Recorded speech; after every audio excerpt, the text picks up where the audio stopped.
Ang padalos-dalos na desisyon ang nagpapahamak sa atin.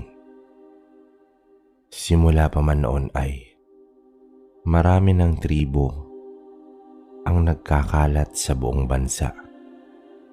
Ang ilan sa kanila ay hindi natin alam kung saan sila galing at kung anong klaseng tao sila. Magandang araw, kabaryo. At sa inyong masugid na tagapakinig. Ipinadala ko ang sulat na to upang alalahanin ang aking nakaraan. Noong minsan ay nagpunta kami sa probinsya ng Capiz. Itago nyo na lamang ako sa pangalang Arnaldo. Kasalukuyan ako ngayon na nakatira dito sa Quezon City kasama ang aking mga apo sa tuhod. Nasa 86 na taon gulang ako at hinihintay ko na lang ang araw na itinakda para sa akin. Ang karanasan na ibabahagi ko sa inyo ay nangyari noong taong 1964. Nasa 27 taon na ako noon at may asawa na at isang anak na lalaki. Nasa Quezon kami nakatira, subalit kinakailangan naming tumungong Capiz para alagaan ang aking ina na may dinaramdam na sakit. Kaya naman, nag-ipon ako noon ng pera para sa pamasahe namin ng aking pamilya at nang maisama ko sila sa pag-uwi sa Capiz. Nagbaon na rin kami ng bawang sa kaasin para may pangontra kami sa aswang. Alam ko na rin kasi ang tungkol doon simula noong bata pa ako. Natalamak ang mga aswang sa probinsya na kinalakihan ko. Subalit noong nagbinata na kasi ako, ay sa Quezon na ako tumira sa bahay ng kapatid ng aking ina. Kinakailangan kasi nila noon ng makakatuwang sa buhay. Kaya nagpresenta ako. Sa hirap kasi ng buhay noon ay nakipagsapalaran ako. Hindi naman yun naging balakid dahil 4 kaming magkakapatid at naiwan sila sa Capiz para samahan sina nanay at tatay. Ako lang ang nawalay sa kanila simula noon.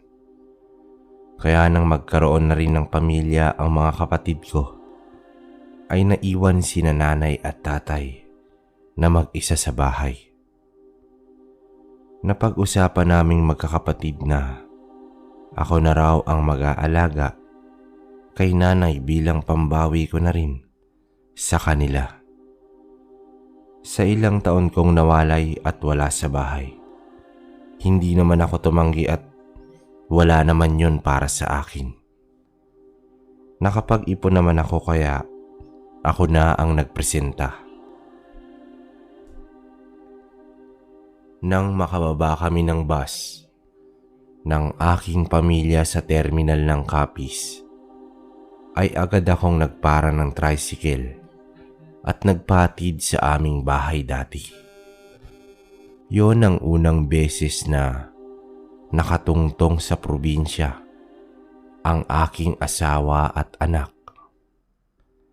Kaya hindi nila napigilan ang mamangha sa kagandahan ng probinsya ng mga sandaling iyon. Natutuwa naman ako dahil nagustuhan nila ang lugar na pinanggalingan ko. Ibinaba kami ng tricycle driver sa harap ng aming bahay. Nasa gilid kasi ng malubak na kalsada ang aming bahay na may kalumaan na. Sa kaliwang banda ang kinatitirikan ng aming bahay at sa kanyang gilid ng kalsada ay may mga puno ng duhat. Bitbit ang mga gamit namin ay tumungo kami ng aking asawa at anak sa harap ng bahay. 3 beses akong kumatok bago bumukas ang pinto. Bumungad sa akin ang matandang lalaki na halatang may edad na habang inuubo ito. Nanlaki ang mga mata nito nang makita ako at isang mainit na yakap ang sinalubong niya sa akin. Maya-maya ay narinig ko na siyang humagulhol. Tinapik-tapik niya ang aking balikat habang mas humihigpit pa ang kanyang yakap. Ilang taon na rin kaming hindi nagkita ni Tatay Romano. Kaya naunawaan ko siya sa mga sandaling yon. Kung bakit ganoon ang kanyang naging reaksyon. Tay, pasensya na kung ngayon lang ako nakauwi. Pagkatapos ng pag-alis ko papuntang Quezon. Ito nga po pala ang asawa at anak ko na sinasabi ko sa liham na pinapadala ko sa inyo. Sambit ko sabay pakilala sa aking asawa na si Terry at sa anak kong itago na lang natin sa pangalang Wancho. Napangiti naman si tatay at mabilis niyang kinamayan ang aking asawa. Nagmano naman sa kanya si Wancho. Pinatuloy niya kami sa loob at tinulungan ako sa pagbubuhat ng aming mga gamit. Naku anak, nagsabi ka sana na uuwi ka nang sa ganoon nasundo ko kayo sa terminal ng bus. Kamusta naman ang pamumuhay ninyo sa Quezon? Wika at tanong ni tatay sa akin. Ayos lang tay. Isa pa nabanggit ko rin sa inyo sa sulat na mabuti naman ang pamumuhay namin doon. Hindi nga lang po kami nakakapagbakasyon dito. Kaya pasensya ka na talaga tay. Inakbayan ako ni tatay. Tiningnan ko siya sa mga mata at nakita ko ang kanyang kasiyahan doon. Ramdam ko na masaya nga si tatay sa mga sandaling iyon. Alam ko na natutuwa siya dahil nakapunta at nakita niya ang aking asawa na si Terry at ang kanyang apo na si Wancho. Nga pala tay, si nanay, gusto ko siyang makita. Nagpatiuna si tatay sa paglalakad at tumungo sa isang silid. Pagpasok ko sa loob ay nakita ko si nanay na nakahiga sa kama. Halos binabalot na lamang ng mga balat ang kanyang mga buto. Napakapayat niya at parang hindi ko siya gustong hawakan sa mga sandaling iyon dahil natatakot akong masaktan siya o mabali ang kanyang mga buto. Natutulog si nanay kaya hindi na ako gumawa ng ingay. Gusto ko siyang yakapin at hagkan sa kanyang pisngi pero ayaw ko naman na magising siya mula sa pagpapahinga. Tahimik naman akong umiiyak habang pakiramdam ko ay unti-unting sinasaksak ang puso ko. Makaraan ang ilang sandali ay niyaya ko na si tatay na lumabas. Pagkalabas namin ng silid, ay doon ko na binuhos ang awa na nararamdaman ko sa aking nanay. Niyakap naman ako ni tatay at pinatahan.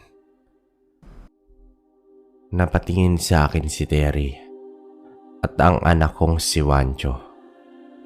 Pero nanatili silang nakatayo at hinahayaan na mag-usap kami ni tatay.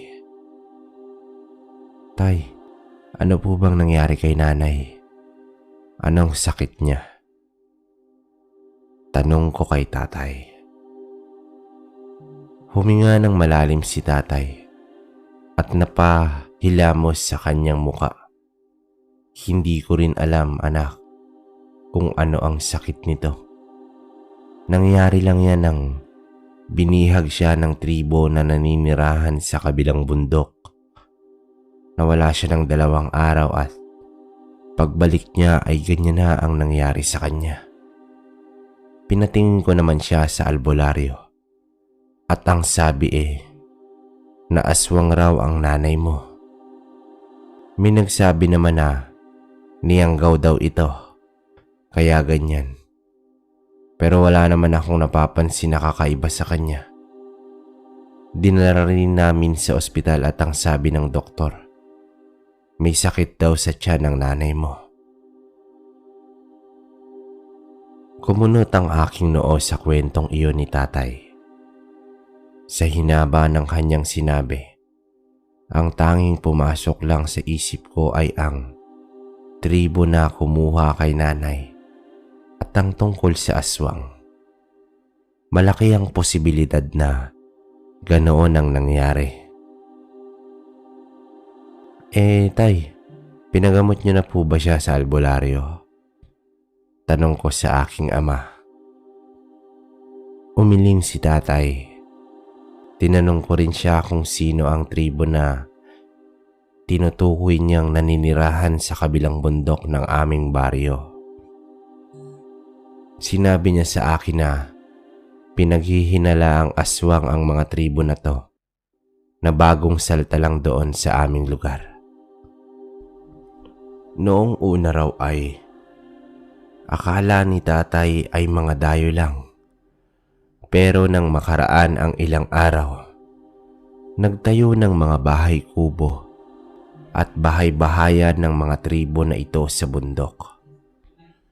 Simula raw na dumating ang tribo, ay marami nang nawawalang hayop sa kanilang lugar. Nawawala ang mga alagang baboy at manok ng mga taga-baryo.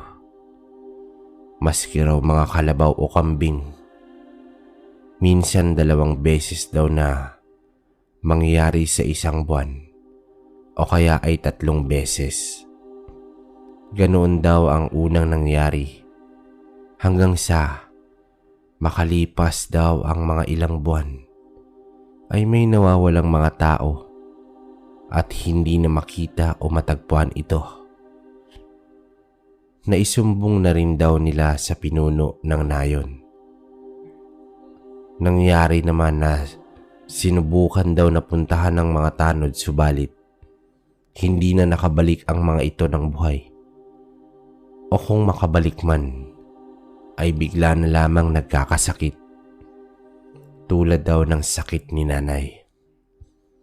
Kaya simula noon ay wala na raw nagtangkang lumusob sa kabilang bundok. Maski raw ang mga kapulisan ay takot na rin sa mga kwentong kumakalat sa nayon. Napabuntong hininga ako at hindi ko rin alam ang aking sasabihin kay tatay pagkatapos niyang ilahad sa akin ang kwento. Dagdag pa niya, perwisyo na raw sa lugar namin ang tribo na to na nagdadala ng kapahamakan sa aming nayon. Pinaghihinalaang ding mga aswang dahil simula nang dumating ang mga ito ay linggo-linggo na lamang may nawawala o nagkakasakit. Ngunit ang ilan na tao ay hindi pa rin naniniwala dahil hindi nakita ng 2 mata ang mga pangyayari. Kaya hanggang ngayon, anak, wala pa rin aksyon ang pinuno ng nayon.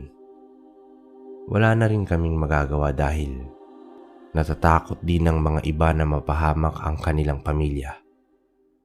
Mag-iingat kayo, anak. Palagi mong padalhan ng asin o kaya bawang ang asawa mo. Huwag kayong mag-alala at bukas na bukas din ay tutungo tayo kay Kiko nang mabigyan niya kayo ng proteksyon laban sa mga tribo ng aswang na to. Sabi ng aking ama na ikinatango ko na lamang. Pagkatapos ng pag-uusap namin ni tatay ay tumungo ako sa dati kong silid. Napakalinis ng silid na iyon na malalaman talagang inaalagaan at nililinisan. Sinabi ni tatay na hindi niya pinababayaan ang bawat silid namin at palagi niya raw nililinis iyon para daw kapag uuwi kami ng bahay ay handa na raw ang lahat. Sinamahan naman kami ni tatay na naglilibot-libot sa bakuran habang nag-uusap. Nang sumapit ang hapon ay pinaghanda niya kami ng merienda. Mga kamoting kahoy at bibingka. Inakyatan niya pa kami ng buko ng nyog para raw makatikim kami. Tuwang-tuwa naman ang asawa kong si Terry at anak kong si Wancho. Sabi pa nila kay tatay ay masarap daw ang mga pagkaing probinsya. Natutuwa naman ako dahil nakasundo ni tatay ang pamilya ko kahit na iyon ang unang beses ng kanilang pagkikita. Naging maayos naman ang unang araw namin sa baryo. Tinupad din naman ni tatay. Kinabukasan, nagpunta kami sa albularyong nasa nayo namin. Hinabilin muna ni tatay sa aming kapitbahay, si nanay, para silipin muna sandali habang wala pa kami.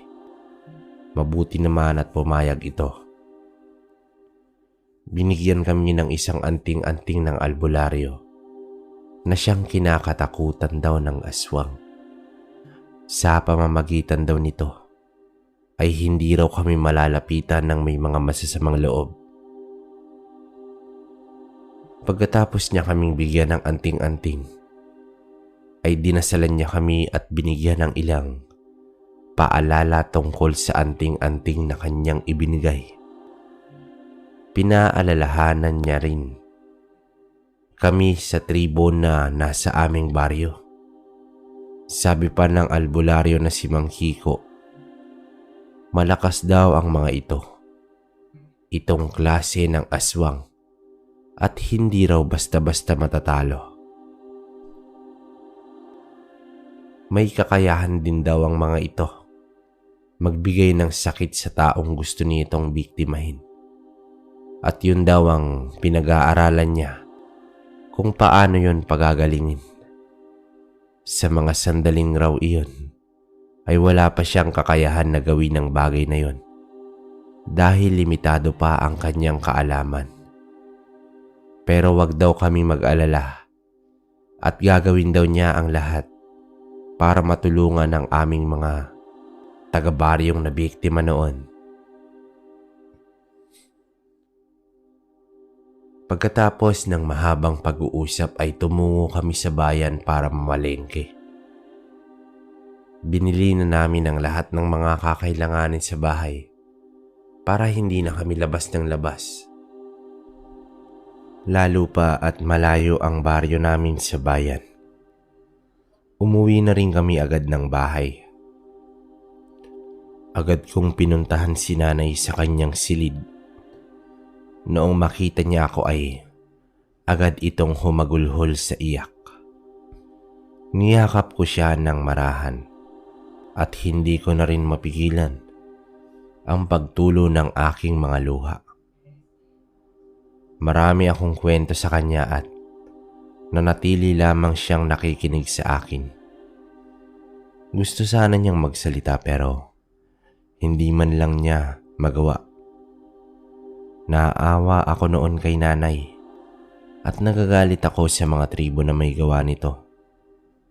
Ilang gabi akong hindi nakatulog sa kakaisip kung ano ang dahilan at nagawa nila ang ganoong bagay kay nanay. Pero kahit anong isipin ko ay wala na akong makuhang dahilan. Sinubukan kong tanungin si nanay tungkol sa nangyari sa kanya. Pero tanging titig lamang ang sinasagot niya sa akin. Pagkatapos ay iiyak siya ng malakas na para bang takot na takot ito. Umiiling siya sa kabigla na lamang nagwawala. Kaya hindi ko na siya tinatanong at nagiging tikom na lamang ang aking bibig tungkol sa ganoong bagay. Kahit si tatay ay naguguluhan na rin sa nangyari kay nanay. At alam ko na may ilang katanungan siya sa isip na hindi nasasagot. Kinabukasan ay nabalitaan namin sa kapitbahay na may nawawala na namang tao sa aming baryo. Kinuha na naman raw ng tribo na nasa kabilang bundok. Hindi ko na matiis ang marinig ang tungkol sa ganong bagay. Kaya nagpasya ako na magkaroon ng hakbang kung papaano tapusin ang tribo na ito. Kinausap ko si tatay na sa naisip kong plano noong una ay hindi siya makapaniwala sa sinabi ko sa kanya. Hindi ubra ang paglusob mo sa kanila, Arnaldo. Wala tayong alam kung ano o sinong klaseng aswang o nilalang. Isa pa, baka mamaya mapatay ka na lamang doon. Kaya wag mo nang ituloy ang pinaplano mo. Pigil na wika sa akin ng aking ama. Huminga ako ng malalim sa kahumigop ng kape sa tasa. Napatingin ako sa papalubog na araw sa kanluran. Kung wala tayong gagawin, tay, hindi gagaling si nanay. Hindi natin malalaman kung ano ang makagagamot sa kanya. At kung ang tribo nga na dayo ang may kagagawan sa nangyari kay nanay, kinakailangan ko silang puntahan at kausapin. Hindi naman ako gagawa ng iskandalo. Kakausapin ko lang sila sa maayos na paraan. Wika ko sa aking ama. Paano kung ikaw ang sunod nilang mabiktima? Paano na ang pamilya mo, Arnaldo? May anak at asawa ka pa. Huwag mo nang ilagay sa peligro ang sarili mo.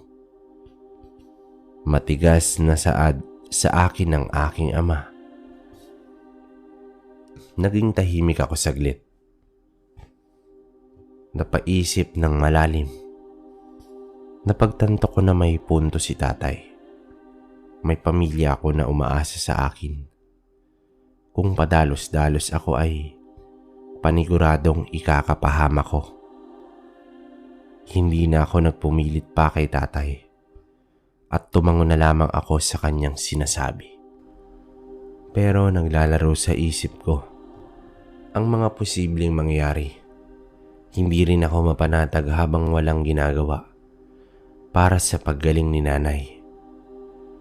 Umaasa pa rin kasi ako na gagaling siya sa oras na makausap ko ang tribo sa kabilang bundok.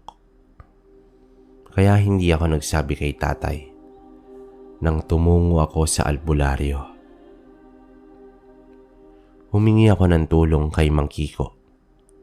Sinabi niya sa akin na masyadong delikado ang naisip kong plano na tumungo sa kabilang bundok. Hindi mo alam kung ano ang sasalubong sa iyo roon, Arnaldo. Tama ang tatay mo. Huwag ka nang gumawa pa ng ikakapahamak mo. Hayaan mo na ako sa gagawin ko. Dahil ako, wala na akong pamilya. Kahit na may mangyari man sa akin ay walang masasaktan. Sambit ni Mang Kiko sa akin. Umiling ako at sinagot ko siya sa mga sandaling yun. Pero hindi ko hahayaan na may mangyaring masama kay Nanay Mang Kiko. Gusto ko siyang gumaling. Baka ito lamang ang paraan. Sambit ko rito. Naiintindihan kita, Arnaldo. Pero masyadong delikado. pagsuway muli sa akin ni Mang Kiko.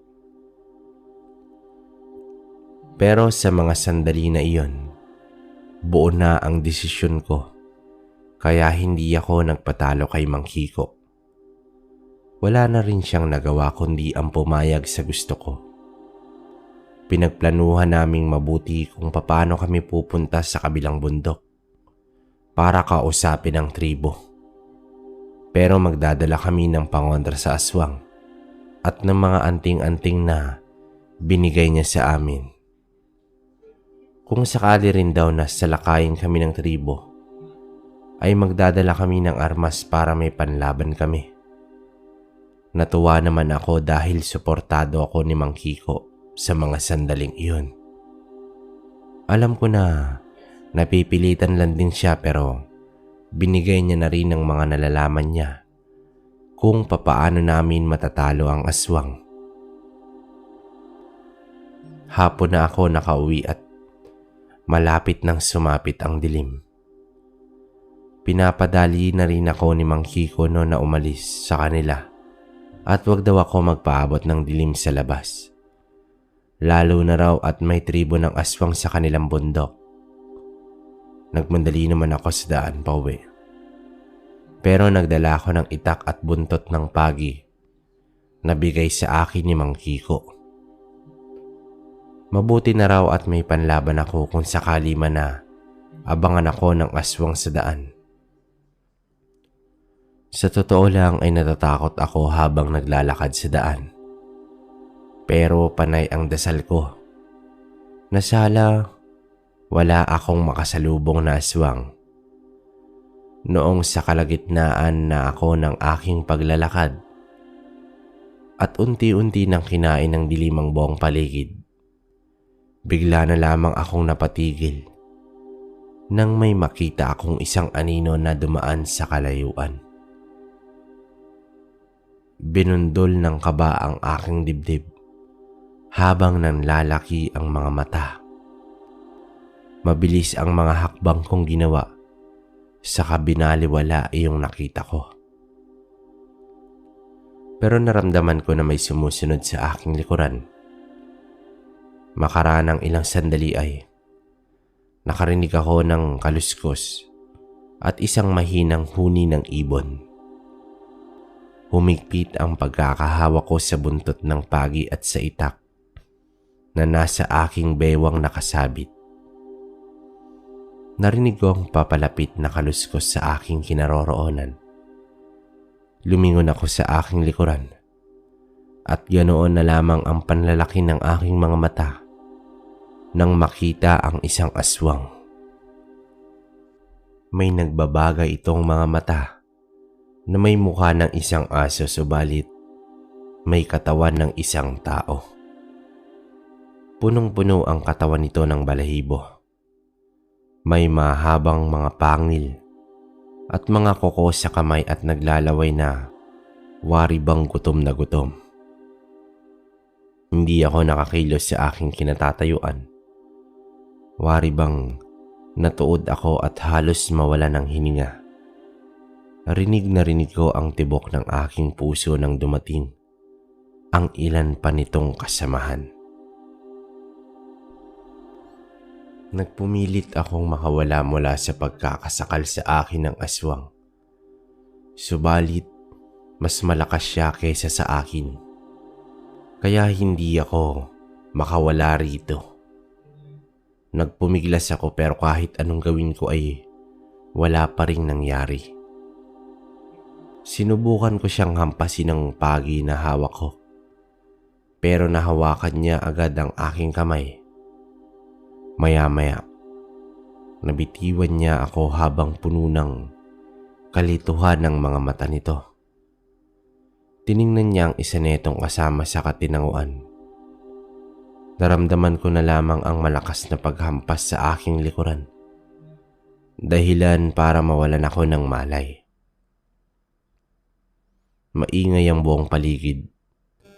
Iyon agad ang narinig ko noong nagkamalay ako. Unti-unti kong iminulat ang aking mga mata. Noong una ay Hindi ko pa makita ang buong paligid. Kung ano ang nangyayari, pero makaraan ng ilang sandali ay nakita ko na kung nasaan ako. Kitang-kita ko ang mga kababaihan at kalalakihan na nagsasayaw. Sa hinuwa ko ay nasa 15 silang lahat. Hindi lang ako ang nakatali sa punong kahoy, kundi may isa ring ginang sa kanila. Panay ang iyak at sigaw nito na humihingi ng tulong. Pero mistulang mga bingi ang mga nagkakasiyahan. Tiningnan ko ang buong paligid at nakita ko ang mga bahay-bahayan na nakatayo sa damuhan at kakahuyan ng gubat na iyon. Noon ko napagtanto na nasa kamay na nga ako ng tribo ng mga aswang. Sinubukan kong makawala mula sa pagkakatali sa kahoy. Pero kahit ano ang gawin ko, ay hindi ako makawala.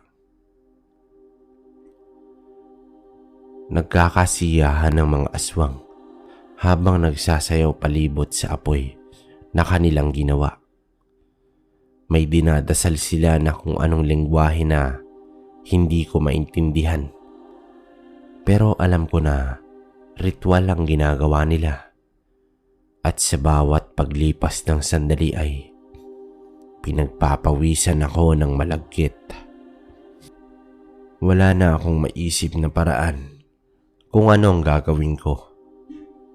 Kinakabahan ako na baka roon na lamang ako mamatay at patayin ako ng mga aswang. Inalala ko ang mag-ina ko. Papaano na lang sila doon kung doon na lamang ako? Hinahanap ko ang itak na nasa aking bewang na bigay ni Mang Kiko. Pero wala na roon. At tanging lagayan na lang nito ang natira. Maging ang buntot ng pagi ay wala na rin. Pero tiningnan ko ang aking dibdib. At naroon pa naman ang aking anting-anting. Tumigil ang isang lalaki at tumingin sa akin na nanlilisik ang mga mata.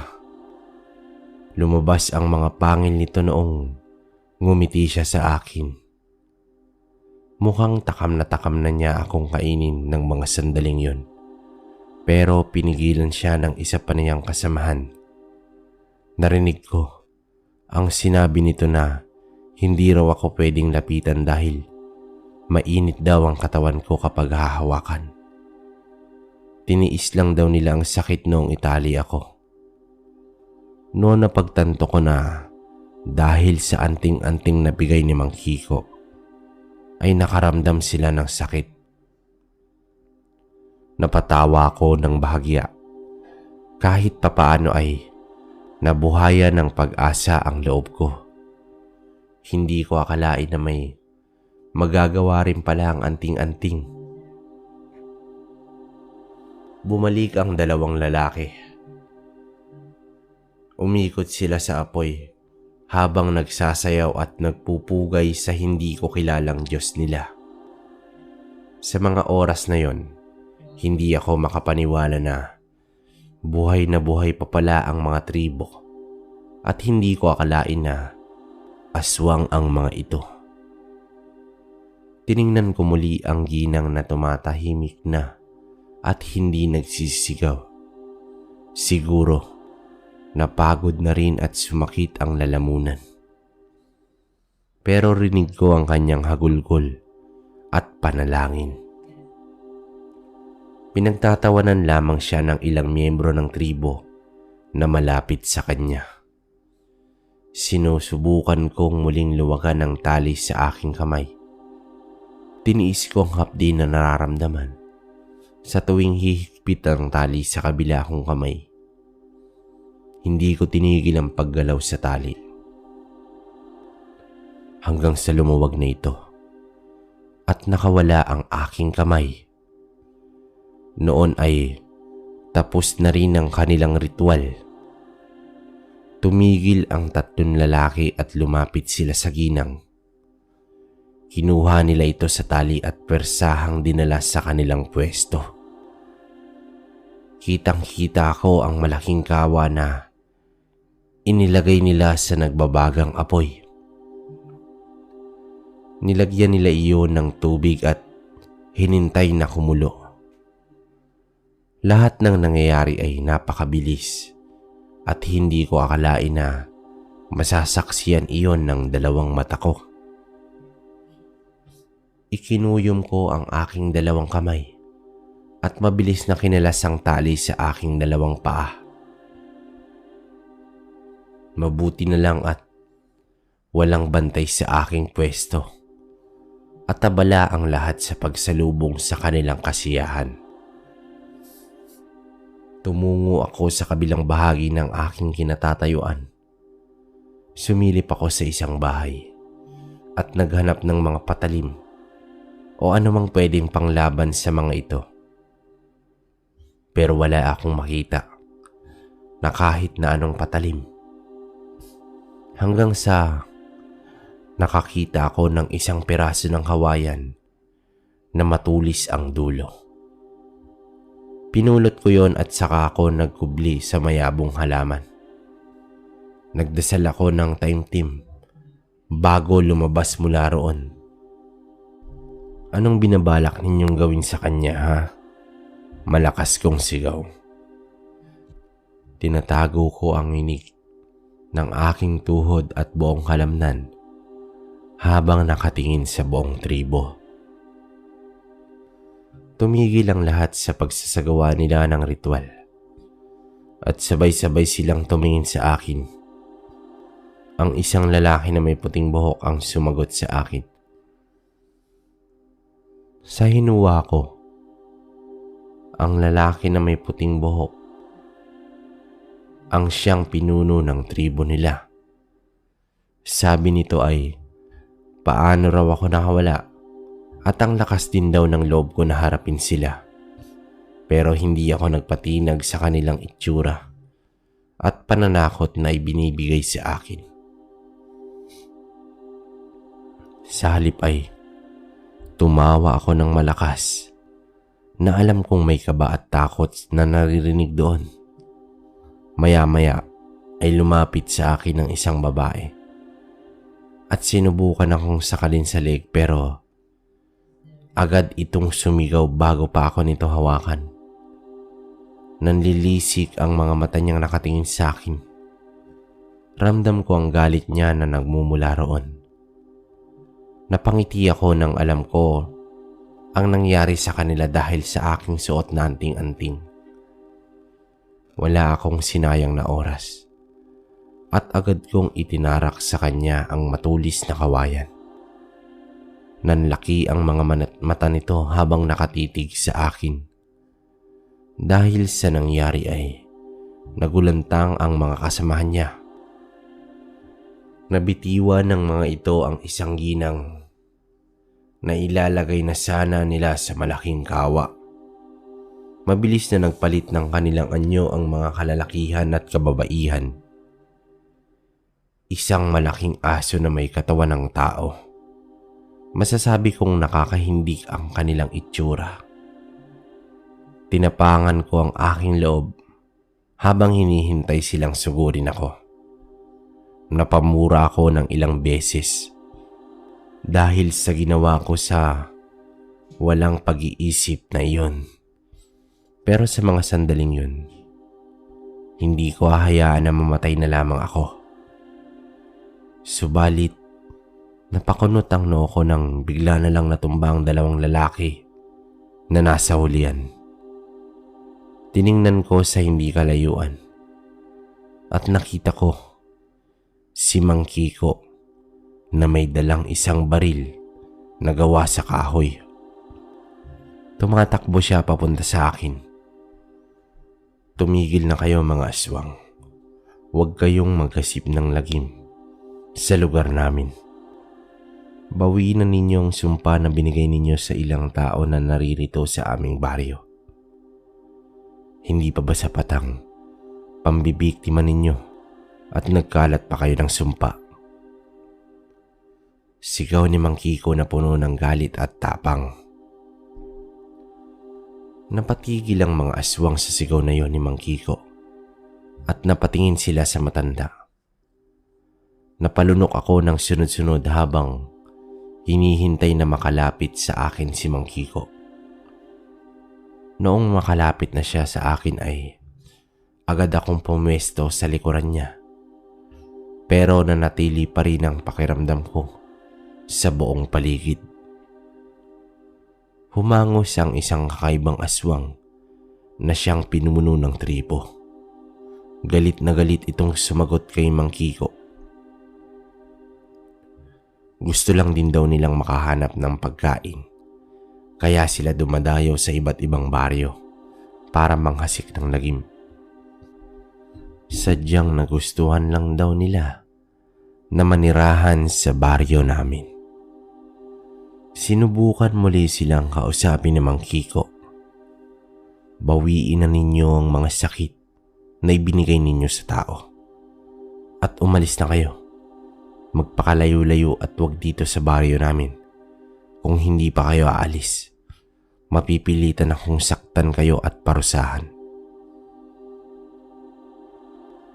Ngunit malakas na tawa ang kanilang pinakawalan at bilang sagot kay Mang Kiko, kita ko ang paglunok ng sunod-sunod ni Mang Kiko dahil sa naging sagot ng mga tribong aswang.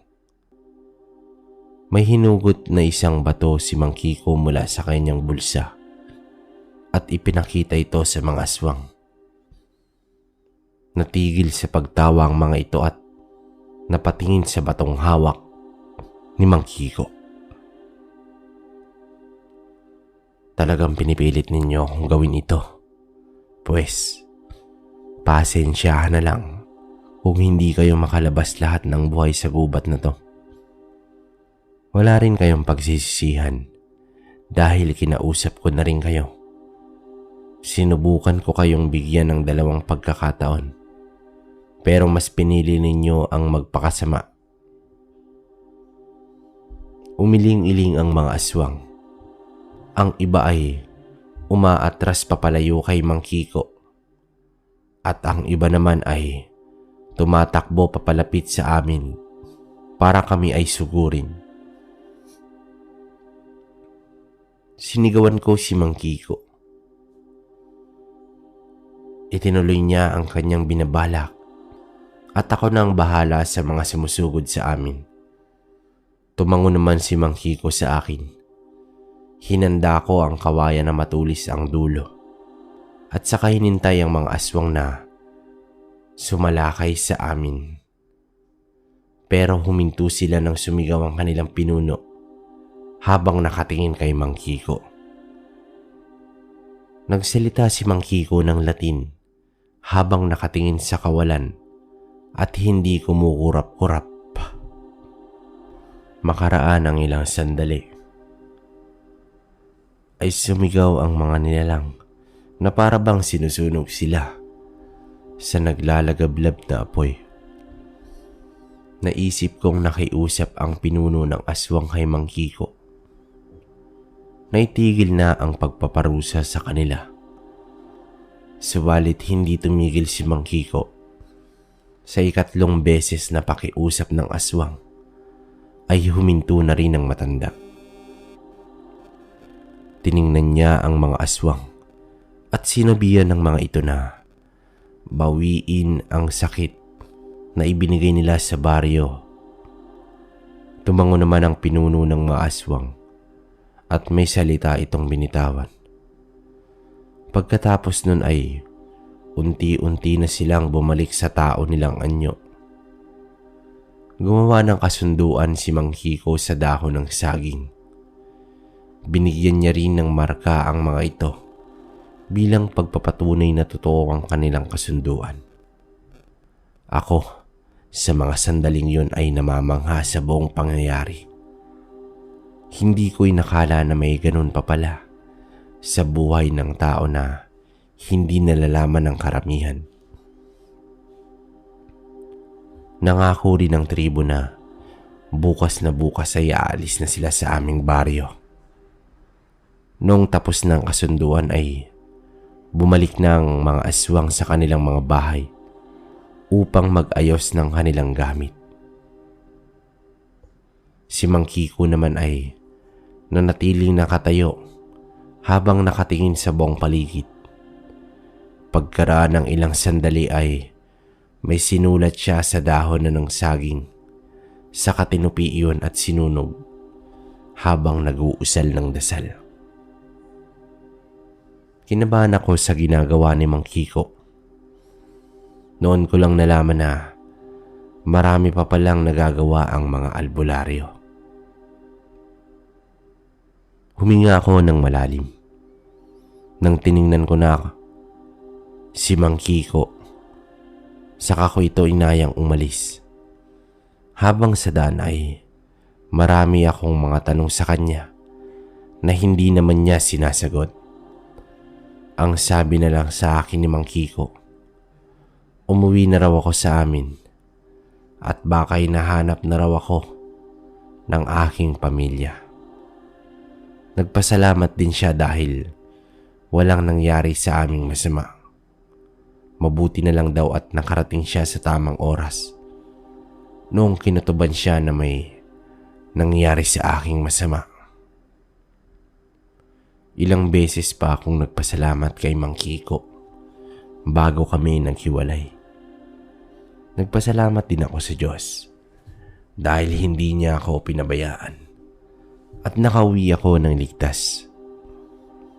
Pagkarating ko sa bahay ay agad akong sinalubong ni nanay at tatay pati ng aking asawang si Terry. Mabuti naman at tulog na noon si Wanjo. Kaya hindi niya maririnig ang sasabihin ko kay na tatay at sa aking asawa. Sinalaysay ko na rin ng gabing yon ang nangyari sa akin at kung saan ako dinala ng mga aswang. Pinagalitan ako ni tatay dahil daw sa katigasan ng aking ulo. Pero makaraan ng ilang sandali ay naging kalmado na rin siya. Ang asawa ko namang si Terry ay hindi rin napigilan ng galit. Pero kalaunan ay bati na rin kaming dalawa. Sinabihan ko rin sa kanila nagagaling na si nanay kinabukasan. Ayaw nilang maniwala sa akin pero noong sinabi ko ang ginawa ni Mang Kiko ay nabuhayan na rin sila ng loob. Kinabukasan ay pinuntahan namin si nanay sa silid. At ganoon na lang ang gulat namin nang makita siyang malakas na. Hindi na siya tulad noong butot balat ang katawan. Nakakatayo na rin siya at nakakakain ng maayos. Pinatingnan na rin namin siya kay Mang Kiko at binalita naman sa amin ng albularyo na ayos na si nanay at magaling na. Ganoon din ang nangyari sa ilang tao na nagkasakit dahil sa aswang. Tuluyan na rin naging magaling ang mga ito. Sa araw din yun ay nakita namin na umalis ang tribo ng mga aswang sa aming baryo. Labis ang pasasalamat namin sa Diyos dahil kahit kailan hindi niya hinayaan na matalo ang kabutihan. Nagpasalamat din kami kay Mang Kiko dahil siya ang naging instrumento para mapaalis ang tribo sa aming lugar. Hindi namin alam kung saan sila tutungo. Pero hiling naming lahat na wala silang mabiktima pang iba. Simula noon ay naging tahimik na ang baryo namin. Wala na ring aswang na umaaligid tuwing gabi. Merong mga kakaibang huni kaming naririnig. Pero binabaliwala na lang namin ang mga ito. Naging masaya naman ang mga araw na nakasama ko si nanay at tatay. Tumira pa kami sa Capiz ng ilang taon bago sila tuluyang pumanaw na.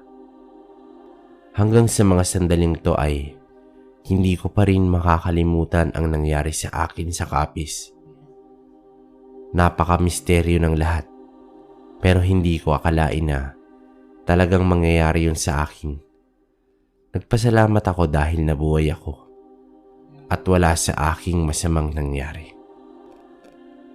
Dito ko na lang tatapusin ang aking karanasan. Naway mabasa nyo ito, Kwentong Baryo. Muli, nagpapasalamat po sa inyo, Arnaldo.